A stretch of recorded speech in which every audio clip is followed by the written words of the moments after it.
Power up. Welcome to Energypreneurs, where I bring to you the exciting new opportunities in solar power, battery, and electric cars. I'm your host, Sohel Hasni. I have been tracking and analyzing these technologies on LinkedIn and Twitter for more than 10 years. Now we meet on podcast. South Australia was known for its solar power and its renewable energy and the battery storage. But today it is. South Australia is leading Australia, maybe globally, as to what is happening with this energy transition. At some point, more than 100% of the electricity were generated by solar power. So today we with Jess Hunt and find a bit more what's happening in South Australia, what lessons can we learn that is applicable for basically everywhere. What are the challenges? How do you price battery coming into the market? How do you tweak here? What incentives do you provide to bring in more batteries? And then we also explore the other the elephant in the room, the V2G, the vehicle to grid, because the largest batteries that we have are the electric cars, and how South Australia plans to integrate them into the grid, how they are going to make a big impact on energy transition. So please come in and join us with Jess Hunt. Hi, Jess. Good morning from Manila. How are you? Very well, thank you. Hello from Adelaide. Oh, okay. That's where everything happening in terms of energy transition globally, right? Maybe before I get into, you introduce yourself first. Thank you. Yes, my name's Jess Hunt. I'm a freelance energy consultant. My background is in electricity market design. I spent a lot of time working for various market institutions, both in Australia and over in the UK, and ultimately decided to take charge of a career by going freelance, so I have a bit more ability to pick my projects and manage my time. Perfect. Adelaide is where everything is happening. I just saw a LinkedIn post that 84% was renewable energy this week or something. Tell us more about it, because what happening in South Australia, I think that's the rest of the world aspiring to, not believing that's possible. Yeah, look, I totally agree. And I think I'm very proud of where we are in South Australia in terms of the way that we have been able to incorporate large amounts of variable renewable energy. So I think whilst we do have some interconnectors, or at least at the moment we have one AC interconnector to another mainland state, so across to Victoria, it is quite limited. So it's no more than 600 megawatts in a system that's often up over 2,000 megawatts. What that means is that we do need to have the ability to be able to run our power system with very high levels of VRE. And I guess what I am very keen to do is to promote how we have that we are doing it. I think in other parts of the world there might be people are used to seeing, you can't run a power system with more than 20% DER, etc. And we've run the power system. Basically, we could run the whole power system on nearly the whole power system using DER. We have had to, at present, we just keep a minimal amount of gas on for system security reasons. I think AEMO has a program in place to chip away at that. And I envisage that in the next few years, we should be running the whole power system with no generation, synchronous generation at all. Wow. Before we get into the details, South Australia's total installed capacity would be how much right now? Or total system demand? So total system demand is very volatile. I know you've read somewhere that we have one of the peakiest networks or load profiles in the world, and certainly we do vary quite dramatically. But I think our historical peak demand is at around the sort of low 3 gigawatts sort of level. So a relatively small system. And on a given day, the power will get around maybe 500 megawatts, tends to go up to around 1,200 in the evenings. But even in a 3,000 megawatt system, you are saying that you think that soon you'll be able to run completely on variable renewable energy, right? Yeah, that's right. I think it's like maybe 1,650 megawatts just of rooftop PV. Mm-hmm. So yeah, that is able to take out a large proportion of demand during the day, and on a low demand day, it has the potential to exceed it. We certainly have enough renewable capacity, but obviously there is a question as to when it's all running. So in the high VR power system, it all becomes a lot more probabilistic in terms of how much demand you have at any given time. and how much renewables you have at any given time. And solar are not going to stop at 1650. People are still installing, right? Yeah, that's right. It's a tsunami we've been looking down the barrel of for many years. And the reasons for a domestic consumer investing in rooftop solar, their economic payoff is very different to that of a utility scale investor. So I don't expect our solar people to stop investing in solar anytime soon. And so that will continue to then affect the economics of the rest of the power system. Yes, I think that's the exciting part. We are looking at so many stranded assets coming in my view. But anyway, before we get, how did it happen? Can you take us through a bit on the feed-in tariff and others that was able to excite South Australia into solar power and leading the world almost, right? That's right. So certainly in terms of the rooftop solar, I think rooftop solar is popular across Australia. I think it's particularly popular in South Australia because notwithstanding all of the success we've had in terms of getting high levels of VRE into our power system, South Australia has always been relatively expensive, more expensive than the other states when it comes to our final customer bills. And so I think that has been a part of the reason why South Australia was relatively speedy in terms of the uptake of rooftop solar. But I think other factors, just more socioeconomics. We have a good climate for it, but also a lot of people in Adelaide tend to live in houses with plenty of roof space. So maybe a lower proportion of people living in units and so forth relative to some of the bigger cities. So basically there are more places to put your rooftop solar. And obviously we did have the feed-in tariffs early on, but they did come off a fairly long time ago. I got in on one of the last sets of feed-in tariffs, and that was back in 2000. And yeah, they didn't last long, and it hasn't affected the uptake. People are still taking up a lot of solar, and that's just because it's so cheap and we have a good climate. It really does help offset your electricity bills.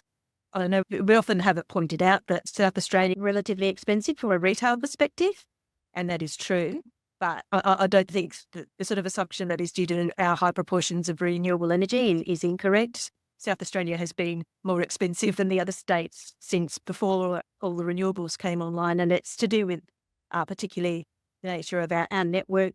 We are a small population in a very large state, so we have a very long and stringy network, which means that we tend to have relatively high network costs. I think I mentioned our load profile is very peaky. We're afraid that's due to us not having as much industry as we might have in some of the other states. So that means that our load is very much driven by domestic air conditioning load. So that means that a peaky day is much higher than we end up with a lot of capacity that we don't use very often at all. I used to work in the system planning of State Electricity Commission in Victoria, late 80s, early 90s. And I remember those days, South Australia was one of our load that we have to think very carefully between South Australia and Portland smell in case Victoria is short and which one gets cut, and manage, because not every day, but one of those summer days, and you know that the cool change is coming or a heat wave is coming, we get, I think, a day later in Victoria than what happened in South Australia, right?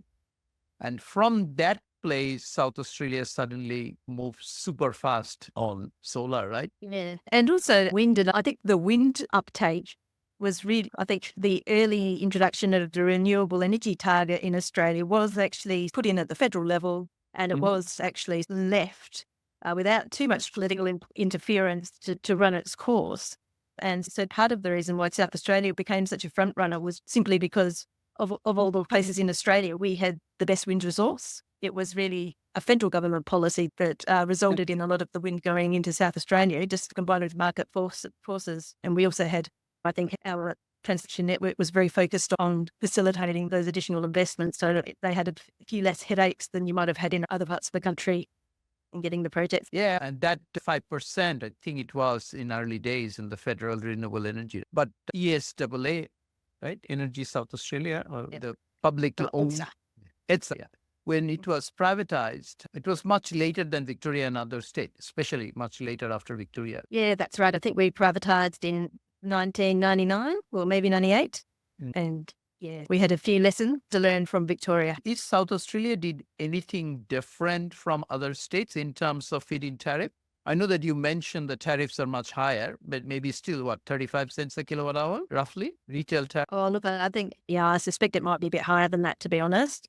But yeah, as I say, I think There's a few things going on. We've got our backup being gas, I think, so in South Australia, and I think this is somewhere where we can provide learnings for other markets. We have quite a seesaw in our prices. So if it's sunny or it's windy, prices are very low, often negative. And then as soon as it's not sunny and windy, the prices shoot up because we're then having the gas set the prices.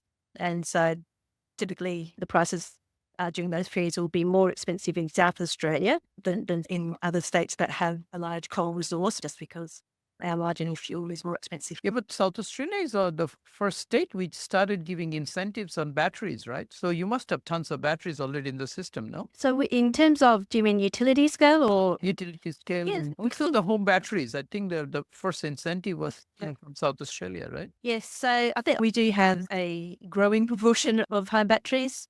We certainly haven't seen the ability for them to really tip the scales as what we've seen in somewhere like California. But I think they will come on board quickly because there's a number of projects in development at the utility scale end of things. But yeah, I think it will be interesting to see how quickly that market keeps growing, because the thing about batteries is they're relying on arbitrage, and so the more batteries you have in the system, the less opportunities for arbitrage there are. There are some government processes in train to build and some more of that type of capacity. But yeah, I do worry about our energy only market and whether it is really fit for purpose to build out the high levels of overcapacity that you rely on to run a high VRE power system reliably. What do you mean?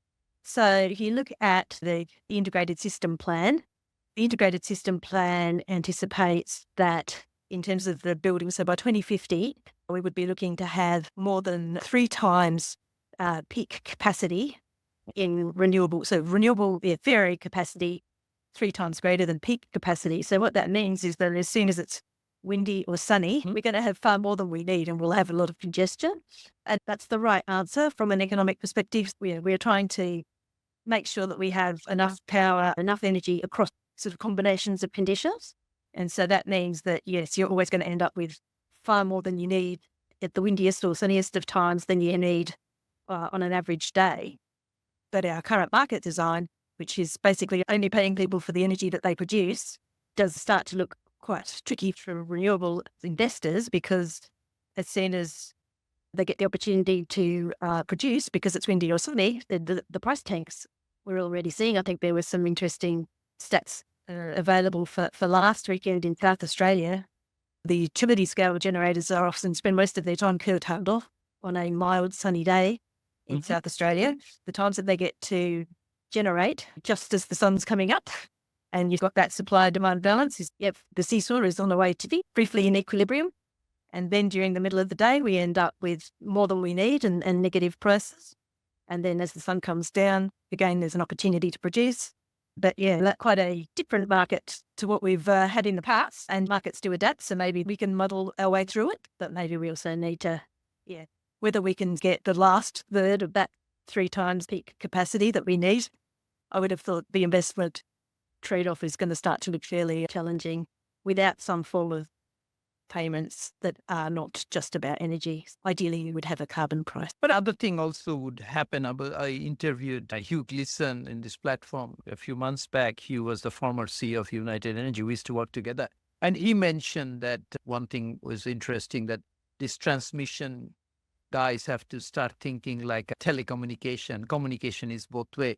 I deliver you electricity. That was the traditional role of transmission distribution. Now it has to be both ways.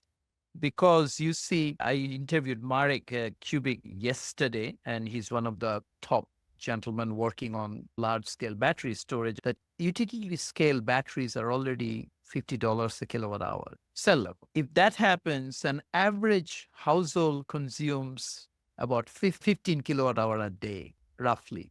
So your one-day storage becomes 750 whenever these prices come to residential. So put out 2 weeks worth of electricity on a battery will be less than $10,000. And the average value of a home in Adelaide is what? Almost $1 million, at least $750,000, right? So as time goes, it becomes another white good you must have in the house, right? So another 10 kilowatt batteries or even 100 kilowatt. Plus then you have 2 cars, average household. So I personally think the way the world is headed and South Australia leading it, maybe home batteries and home solar will play a huge role in setting the sort of wholesale market game, not necessarily utilities, scale, or central planners. What do you think? No? I mean, I hope that's how it works out. I do think the batteries will need to get a lot cheaper for us to end up in that world, but the technology is getting cheaper. So hopefully we do. My focus is typically not on what happens on a nice sunny day when conditions are mild. I'm always worried about Dunkelfla and those worst conditions. And those are the periods where you've really got to think about how we're making sure that we are getting the resources when we need them. One of the less fun parts of working in electricity market design in South Australia was the system black that we had in 2016, which, yes, I think I bear sort of deep psychological scars, and I'm sure many other people who are involved in it also do. And I think one of the things I learned from that experience was when the lights go out, economics gets chucked out the window, but we really need to be able to have confidence that the power system is going to remain reliable in order to be able to pursue any of our other goals. yeah, what reliability, of course, that if you look at the low duration curve, that the tip, there are many ways to take it out. Batteries can take it out, because I remember living through that 98 gas disaster we had in Victoria, the Longford explosion. I think there was no gas. I was in all electric home. There's no gas in people's homes, right? What can you do? This was not planned. So this sort of thing, of course, will happen despite whatever we're trying, but how much price are we going to put? What sort of public resources are we going to put up today to mitigate that risk, right? It's a very tricky question from a public policy, especially taxpayer funds. It really is. And I know I spent a bit of time looking at sort of the work, say, that the AER now does. But yes, I think back in the day, AEMO also was involved in exploring the value of customer reliability. And that is, I do wonder about those numbers, because we have to go out and do research on customers. But during the period of the system blacks, that came during a season of very extreme storms in South Australia. So at my house, I think the system black was actually only the fourth longest outage that I experienced that year. So there were a number of outages driven by problems on the distribution network because of all the trees that were falling down. And you did see people really got very stressed when they felt that their electricity wasn't reliable, and the amount of money that they are willing to spend to protect against that was far higher than the amount of money that the VCR suggests we put a value on our electricity.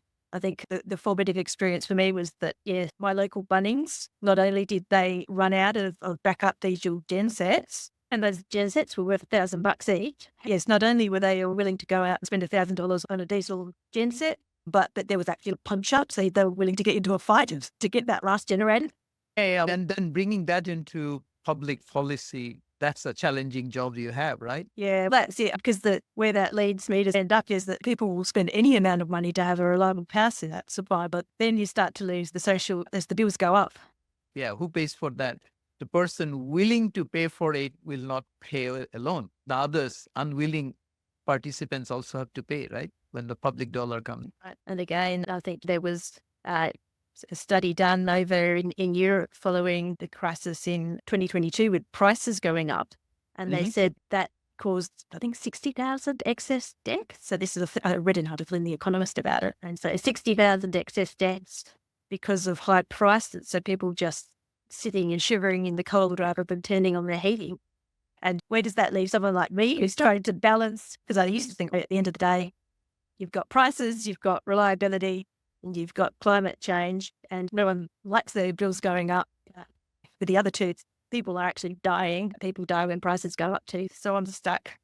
I've got the three. Like the energy trilemma is here to stay. What about vehicle to grid, the V2G, as electric vehicle coming in? You have any views on how that might help? Because that's another 100 kilowatt hours sitting on your cars. If you can bring into the sort of grid, that's a huge distributed generation. Yeah, look, I totally agree. And my great hope is that we will be able to take advantage of that storage and use it. I feel that electric vehicles have the ability to either be our savior or our nemesis. And we just need to make sure that we get the policy settings right for it, because, as you say, it's a huge flexible load. And if we charge at the right time, so we charge particularly in the middle of the day when there's surplus solar. To a lesser extent, there is also this capacity in the system overnight when it's windy. We can increase the throughput of the power system, which will then, and as long as we can do that in a way that's not adding to peak demand, that will actually reduce the sort of per kilowatt hour energy costs. And so we could actually see lower prices. And then the other potential huge benefit that I see with VG is, as you say, the sheer scale of those batteries. And if everyone's got one, that would actually be a brilliant resource for this sort of gap that I see in the market that I worry about, which is the long duration storage for situations that only occur maybe once or twice every 5 years in terms of extended periods with no wind and no solar. If we could hook into batteries for those to deal with those situations, that would save us a fortune. That would save us basically enough having to build effectively an entire fleet to just cover a couple of times every 5 years. And that would, so I think, if a policy aspiration that I feel is very much worth. And in a way, I feel that would also actually probably be more palatable to car owners. It's not like we're trying to use their battery for frequency control and have it, and we're not thrashing their battery. We would only use it very rarely, but during high value periods. So that's, I feel, something the great way I heard. And I think that would really help to basically reduce the need for some of the other investments that we'll have to do in dispatchable capacity. I think hydrogen, probably based on today's technology, most likely gas. I think one of the things about the energy transition that we possibly are not open and honest about enough is that what tends to happen is that we need to have different, so effectively the cheapest way of doing it is to have overlapping fleets. So you have a solar fleet that's capable of meeting all of demand when it's sunny. Then you have a wind fleet that's capable of meeting all of demand when it's windy. And then you have your backup dispatchable fleet that is capable of meeting all demand when it is not windy or sunny. And so you've ended up spending an awful lot of capex. You don't have much OPEX, which is why it's still cheapest way to do it. But you've just spent a huge amount of capex to have all of those overlapping sets of resources in place that you can then optimize depending on the availability of resources. Yes, and absolutely. But it's also exciting because that huge amount of capex would have been invested by few people working for the state electricity commissions in their corporate rooms. Now it's all distributed. So it's a sort of upside down. It's a very interesting world we are in, right?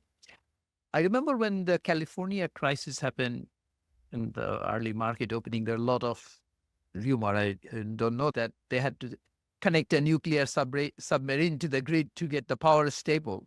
But right now you have the ability, exactly what you mentioned, right? That tree fell here and the distribution grids are isolated, right? So even if you had excess energy, you could not take. But theoretically, what you can do now on a virtual power plant, you can basically say, hey, your cars fully charged, move to eastern part of South Australia and connect to the grid, will pay you $200 a pop. And that may be much cheaper option to get electricity in the grid if the grid could easily take and give, no? So those sort of flexibility makes it. Yeah, no, I totally agree. And yeah, I'm looking forward to the day when VGD capabilities all set up. So I've been exploring getting an EV for my house and was a bit sad to see that there weren't too many options for me to start making money out of supplying the grid during peak days, but I'll wait. I'll be ready when it happens. Yes, it's very exciting world, right? The home batteries you can already trade, right? I see the posting of people saying, okay, I made this much because the value went to peak. I said evolve, happen, and I sold everything that I had to the grid. And I think it's a really interesting sort of period that we're going through because, yeah, I think people always tell us customers aren't interested. They don't want to get involved in having their lives revolve around the power system. And I am acutely aware that the power system is not an easy sort of business partner. Like, it is quite needy and volatile and inconvenient. But I think if the money's on the line, and then there will be opportunities, particularly when we can make these systems automated. So it's not really that you're having to sit around and wait for the price to go down before you put the kettle on. These things would just be for those flexible assets happening in the background. So I do hold out hope, and I feel that as there are more stories, good news stories about people who are doing very well out of participating in the energy markets, then maybe that will become more attractive to people. Yeah, especially with AI. But anyway, you mentioned in the passing about hydrogen. What's your view on hydrogen? for South Australia? Look, I can see scope for it. I think, I only look at it I'm a very electricity centric person. I think certainly in South Australia, where we have on a sunny day or a windy day, we're giving away the power. The wholesale price is negative. So the fact that it takes a lot of energy to produce hydrogen is not a problem. And as the energy transition progresses, then it won't just be South Australia. That will be a more common thing. So from an electricity and energy perspective, I really have high hopes for hydrogen. And also I think one of the things I like about it is that when you burn it, you can store it, so it becomes a more dispatchable resource that we can then use when we need it. It is synchronous, so that sort of gives us a layer of comfort in terms of using familiar technologies when we're burning the hydrogen. The parts that I am less knowledgeable about and less confident about is it's hard to store, and some of these other challenges that are associated with hydrogen that I'm not, I don't know how easy or costly it will be to resolve them. Yeah, and it's highly flammable, right? I don't want to live in a house when I know my next door neighbor, if theoretically it was possible, storing all the hydrogen. That's it. So it's those parts, I think, that are likely to be the barriers rather than the energy costs. I think, as I say, we're heading for a world where 90% of the time we're going to have more than we need. So let's use it. I like that. Yeah, 90% of the time we'll have more than what we need. And you're an economist. I personally think as solar becomes, of course, it's zero marginal cost, it also become a fully depreciated cost. I bought a house, solar came in. To me, it's zero cost electricity. Doesn't matter what people say. So as we have more and more into the system, electricity has to be free. It has to be only capacity charge, no? Eventually, you have any views? Yeah, I think that there is certainly we can head in more in that direction. I guess the problem is going to be those last 10% of times when it becomes all of a sudden becomes extremely expensive to consume electricity. Whether we could ever get people to buy into a system that involves free electricity most of the time and then incredibly expensive electricity at unpredictable times going forward. I don't know, but I guess that's our challenge to work towards. And certainly at the moment, quite a high proportion of the costs are fixed, and that's going to continue to be the case. So I think there is a case for us to think about how we then charge for electricity in that context. The challenge being that it doesn't matter when you consume electricity, except sometimes it does. Except sometimes it does. Because the negative price that you are seeing in South Australian market, in other places, that's just the temporary problem of not able to store and having these sort of coal plants in the system that want to be in the system, okay, be negative so that they can come online. But as coal gets eliminated from the system, I don't see any reason to have negative prices if we have ability to store, unless everything becomes negative. I think, so I guess in South Australia, it's not just, so I think coal is still helping to set the prices via the interconnector. The other thing that is driving negative prices is all the rooftop PV, and that's on, as I mentioned earlier, a very different set of... are not setting the price. Yeah, rooftops are taking the demand away. So those who want to stay on, especially the sort of coal guys, bidding negative, saying, keep me on, I don't care, I'll pay negative so that when the price eventually go up, when the solar guys are gone, I want to sell, right? So rooftop is not setting the price, right? They're causing it by taking the demand away. At the moment, because we don't have any coal in South Australia, I think probably what's setting the price is actually renewables generators who are relying on their renewable energy certificates. Okay. So they are the one setting the price. Yeah, so it's still profitable for them. Or there's a few instances where we still have customers or people might be on a PPA where that doesn't account for negative prices. The renewable generators may still be getting paid even though the price is negative. So that's probably a lot of what we're seeing. But in terms of storage, I think certainly having more storage in the system will help to reduce the frequency of negative prices. But at the end of the day, it's a race between how cheap is storage and how cheap is solar. And solar's becoming so cheap. I think solar is always going to be ahead of, so we're always going to have more solar than we need. And the current cost, so even if we do build a lot of storage, if we're building even more solar, we're still going to have the same problems. Okay, it's interesting. I never appreciated that the negative prices are being set by the renewable energy large generators because of the certificates. That's right. And I think so to the extent that it is effectively due to wholesale market factors, the renewable energy certificates that those are coming off, the PPAs that customers enter into with renewable energy generators, I think, whereas maybe 10 years ago, customers didn't think about negative prices when they were entering into PPAs. They certainly do these days. The days of PPAs that sort of mean that the customers having to pay out even when prices are negative are numbered. So as those roll off, there'll be fewer reasons for us to have negative prices.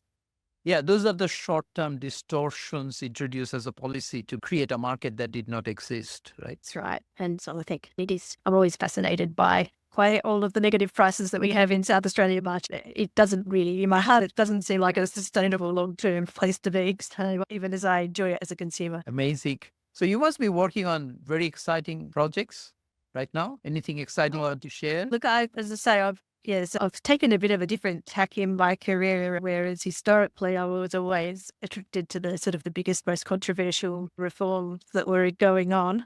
Yes, my husband calls me a drama pig. But I did find that was always very hard work and a lot of stress and often quite mixed result.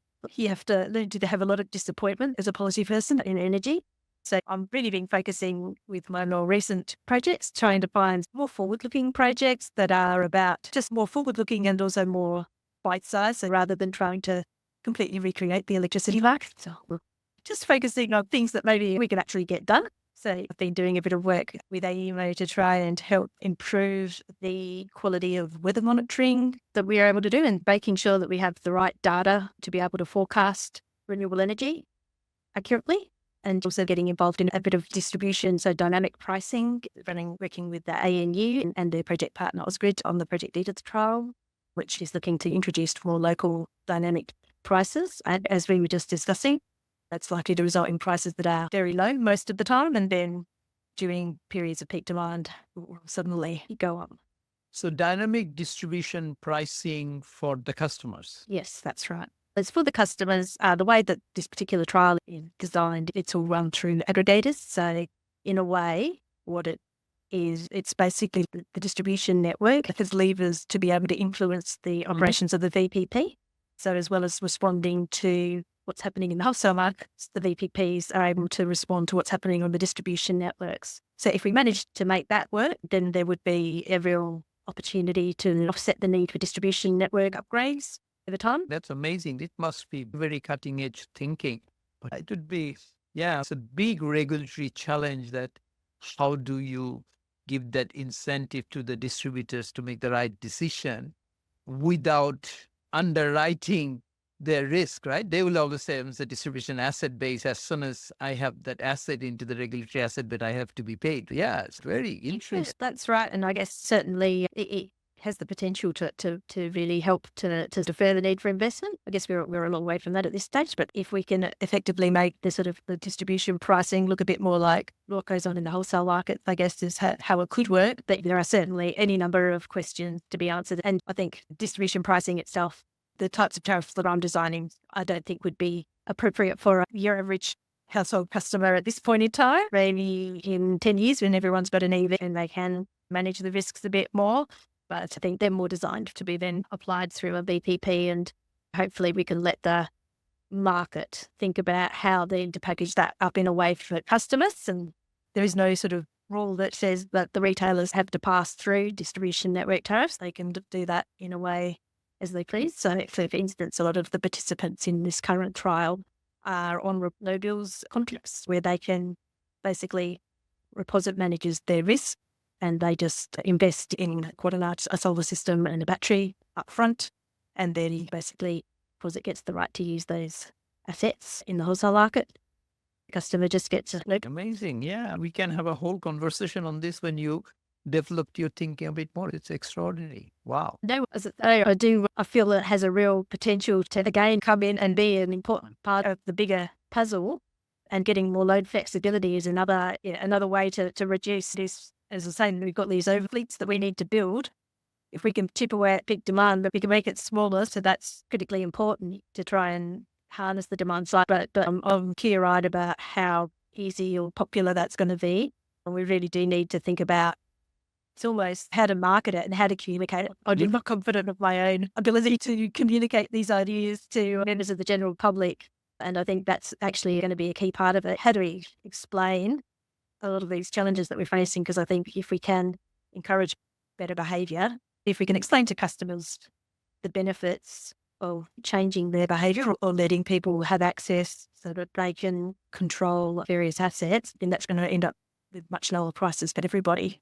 But how to articulate that in a way that puts people in a positive frame of mind and interested in helping is something that seems to be beyond us at this point. And hopefully more people with the right skill sets can keep getting involved in that space. Yeah, thank you for your time. Is there anything that you want to share before I think we have done almost an hour, close to it, 50 minutes. Well, I think it's been a really enjoyable conversation. Thank you. Thank you so much. We hope you enjoyed this episode of Energypreneurs. To continue listening to this conversation, please visit us at Energypreneurs. Thank you. See you next time.